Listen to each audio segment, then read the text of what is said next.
Olá, bem-vindo à última edição, programa da TV já que apresenta as principais reportagens da revista que está chegando aos nossos assinantes, às bancas e aos tablets.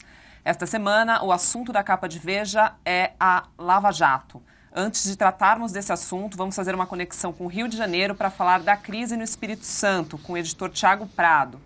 Tiago, agora os policiais do Rio também estão ensaiando uma greve, né? É verdade. Tudo bem, Fernanda? Boa noite. Sim, hoje o Rio de Janeiro também começou a viver um pouco do que aconteceu no Espírito Santo durante a semana. Nada parecido ainda, a gente tem, por enquanto, dos 40 batalhões do Estado, 27 com manifestações ocorrendo na entrada dos quartéis, mas, no entanto, ainda não há notícia de policiais que não conseguem sair dos batalhões para fazer policiamento. Então, a Polícia do Rio está divulgando um número desde cedo que 95% do efetivo está trabalhando normalmente. A gente vê transporte público funcionando normalmente aqui no Rio. Por hora, o sinal de alerta que foi aceso na quinta-feira ainda não gerou as mesmas consequências que tomaram Vitória, justamente o que a gente mostra um pouco nessa matéria dessa semana. Lá em Vitória, o governo já indiciou 700 policiais, né, por insubordinação. Porque é contra a lei, eles não podem entrar em greve como outras categorias. E também já disseram que não tem dinheiro para dar o aumento pedido pela categoria. Tem solução à crise?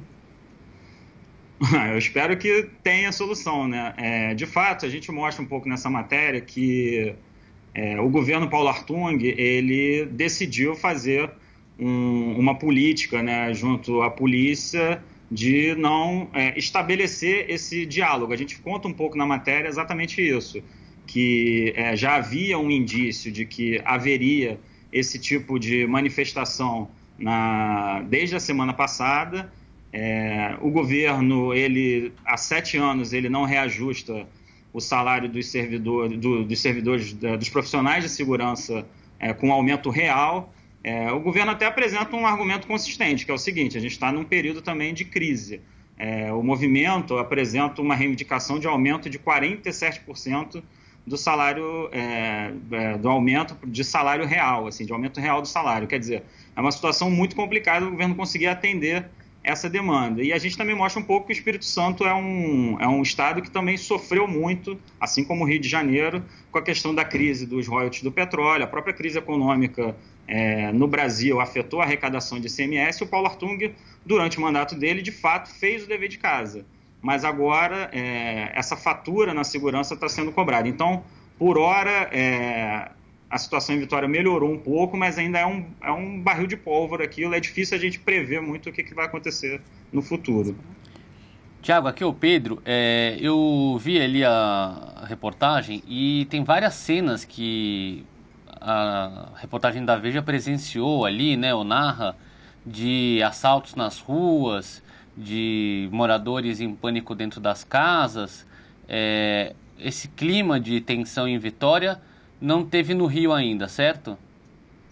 Exatamente, Pedro. A gente está com a Maria Clara, nossa repórter, lá desde o início da semana, acompanhando. Ela fez, inclusive, algumas matérias para o site, falando um pouco da cidade fantasma que Vitória se tornou. E a gente narra um pouco na matéria exatamente isso que você falou. Algumas cenas até bizarras de autoridades presenciando assaltos. A gente fala de uma cena envolvendo a senadora Rose de Freitas, que presenciou um assalto. A gente descreve isso. O próprio prefeito de Vitória, quer dizer, é uma violência que chegou muito perto, inclusive, das principais autoridades do Estado. É uma coisa muito impressionante, além dos saques. A gente até conta um caso, que esse sim, divulgado durante a semana, de uma candidata vereadora que também saqueou lá. Ficou um clima meio de faroeste, ficou uma terra sem lei. Vitória, aliás, Vitória e outras cidades do entorno da Grande Vitória. Na verdade, da Grande Vitória, além da Grande Vitória, outras 2 cidades também sofreram com esse clima de caos. Assim. Então, não foi uma coisa apenas concentrada na capital, se espalhou pelo Espírito Santo durante essa semana esse caos. Tiago, e outra reportagem aí do Rio de Janeiro bem interessante é que vocês conseguiram colocar a mão nos exames que comprovam que a Luísa Brunet foi mesmo agredida.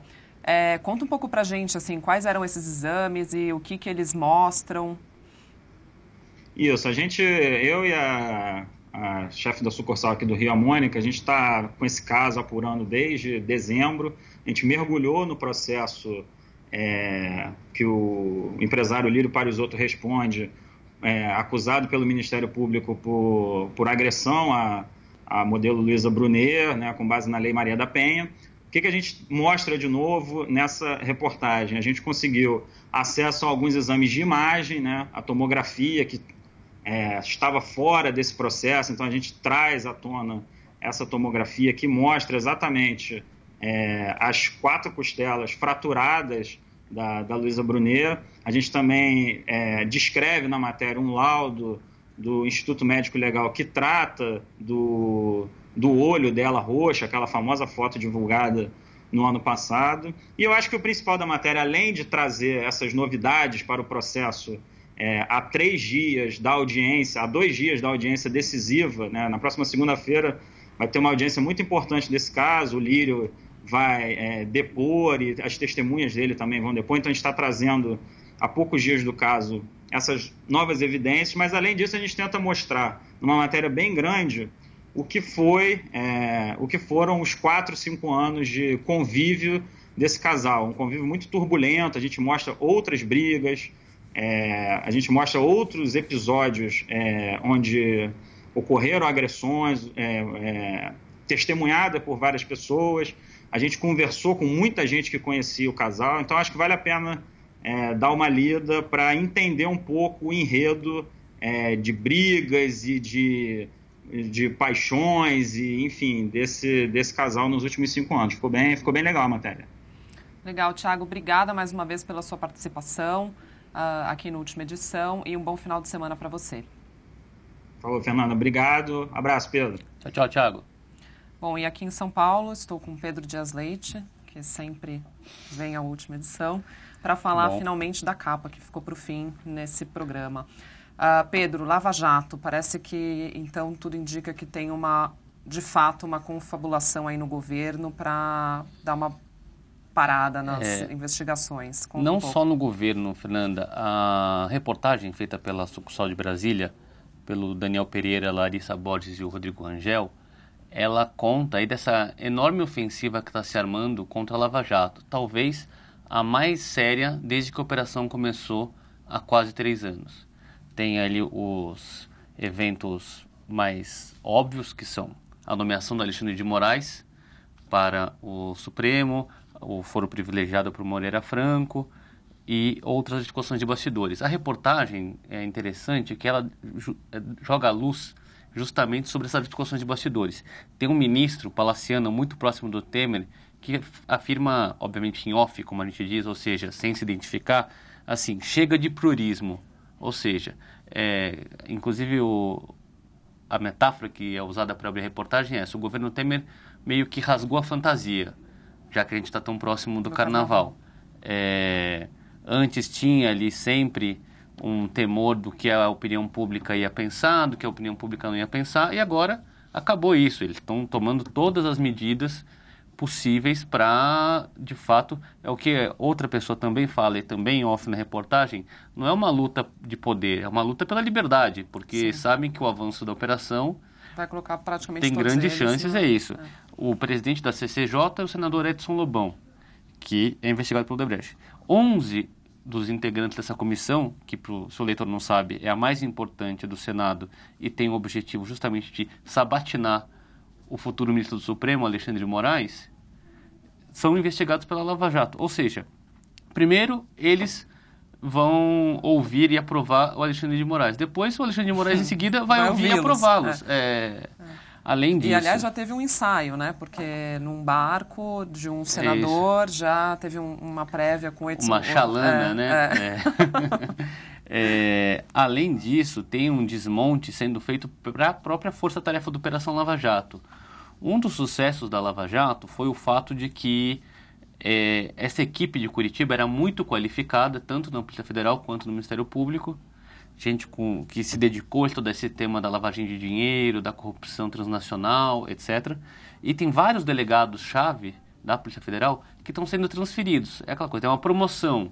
Um foi para a Adidância de Roma, outro foi para a Corregedoria de outro estado, e com isso você perde aí a expertise e a memória de 3 anos de operação. Por mais que a Polícia Federal seja um órgão técnico e novos delegados também tenham competência, a gente sabe que você pegar um negócio no meio e no final... É mais uma operação tão complexa como essa. Foi mais ou menos o que aconteceu quando o Teori morreu, né? Que falaram, olha, que permaneça a equipe dele, ao menos, Exato. Que já vem fazendo isso há tantos anos. E o Teori, a reportagem também lembra, teve aquele famoso grampo do Romero Jucá que dizia, não, ele é um cara fechado, que não tem entrada. O Alexandre de Moraes, sucessor dele no Supremo, pelo contrário, ele é o Toffoli e o Lewandowski, por mais que fossem juízes com conexões políticas, o Toffoli com o PT, o Lewandowski era muito amigo da família do Lula, eles não eram propriamente políticos.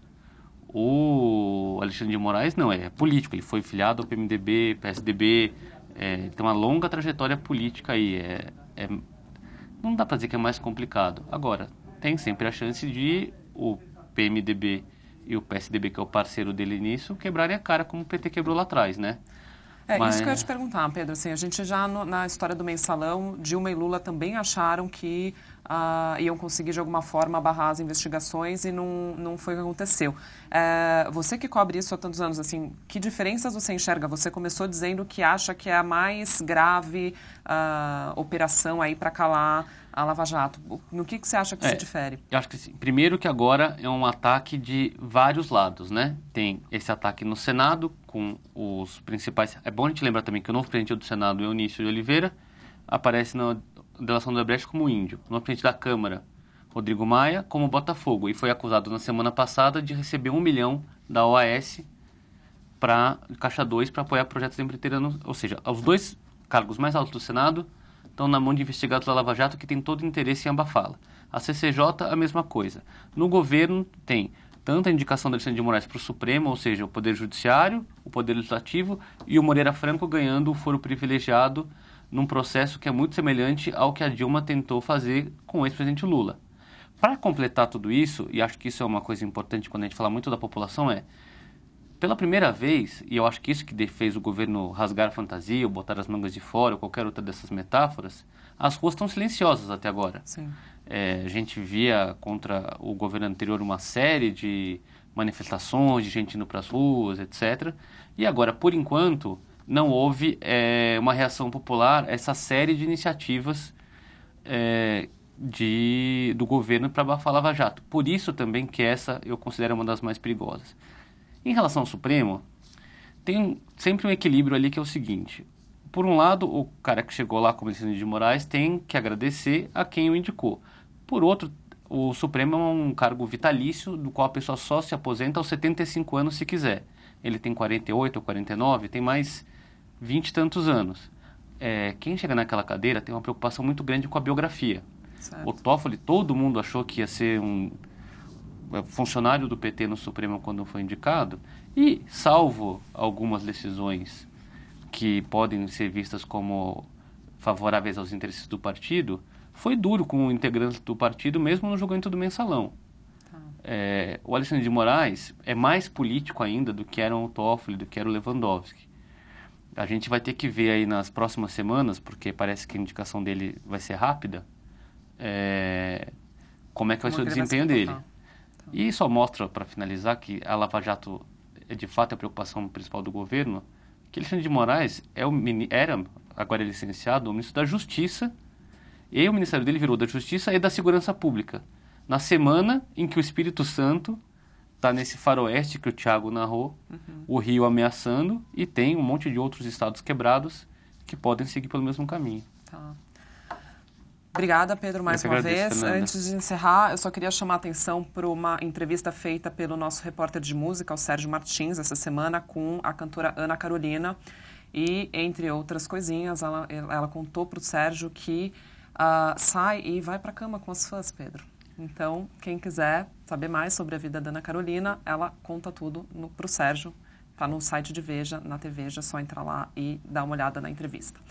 Obrigada pela companhia e até a próxima semana.